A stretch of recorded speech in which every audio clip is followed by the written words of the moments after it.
Eder. Mech. Pallister. Sono capitato purtroppo per me alla veneranda età a dover conoscere come funziona la giustizia italiana. Purtroppo non ne avevo mai prima, per 80 e rotti anni, sentito parlare. Non avevo mai avuto occasione di fare un giudizio.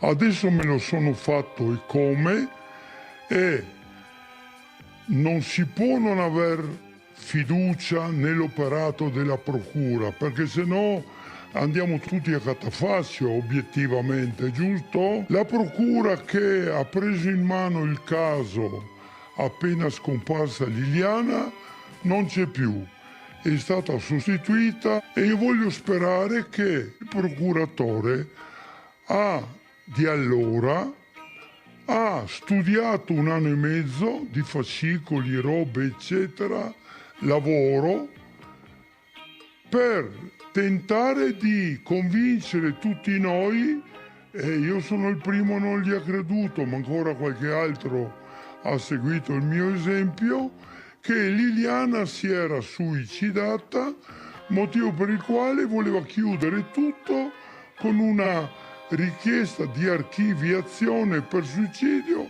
punto. Io di rabbia ne ho da vendere anche per un sacco di altre cose, per cui questo è solamente un granello in un deserto di rabbia che io ho addosso per tutto quello che non è stato fatto nel caso di Liliana.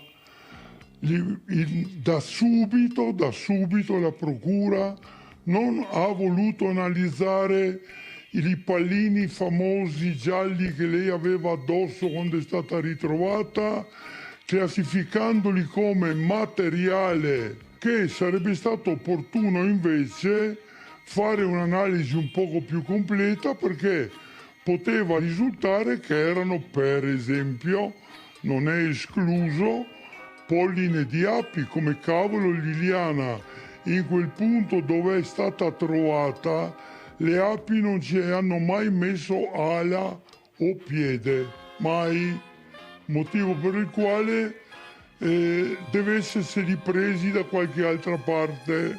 Sono tutte piccolezze rispetto a cose molto più grosse e importanti che non sono state fatte, secondo me.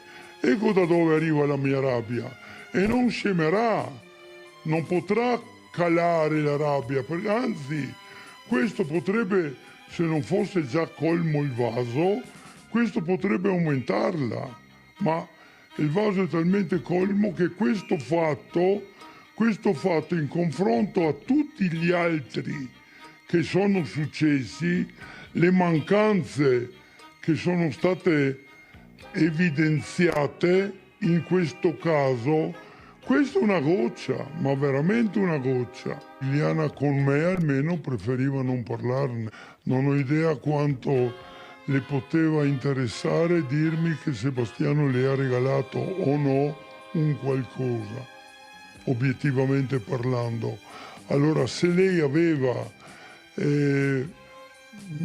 diciamo, piacere di far capire che Sebastiano era generoso con lei, l'avrebbe detto, ma più che a me, al fratello, alla cugina, eccetera, perché c'è sempre stato un poco amore nei confronti di, per dire, ma è a me che mi venga a dire che Sebastiano le ha regalato una qualsiasi cosa, poteva interessarmi veramente relativamente poco, perché se sono state depistate un sacco di cose, e questo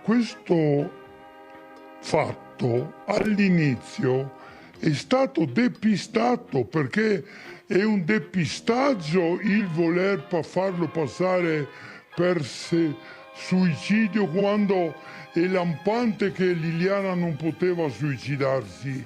Che uno mi spieghi una sola modalità con la quale viene dimostrato che Liliana si è suicidata e dopo si è autotrasportata in quel boschetto, oppure è arrivata fino a là viva e si è ammazzata in quel modo.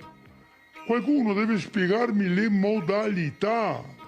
Subito dopo qualcuno si è anche sognato, e questa è un'altra perla, purtroppo, di venire a dire che intanto già dalla prima autopsia è venuto fuori che aveva leggeri segni sul viso, probabilmente scoriazioni fatte probabilmente colpendo con il viso gli alberi del boschetto.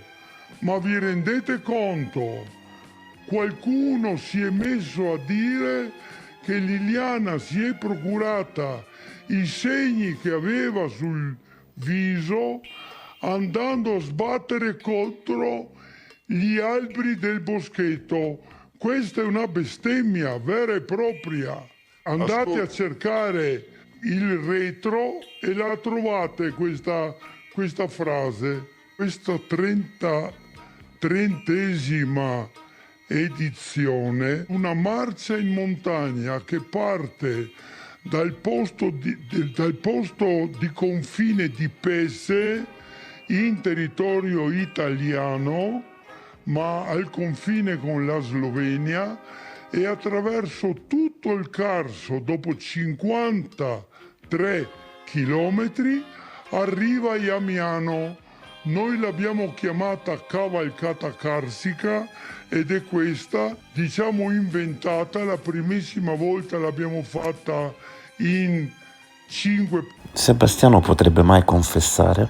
E chissà, in un momento di debolezza, ma non occorre che confessi che è lui l'assassino della moglie.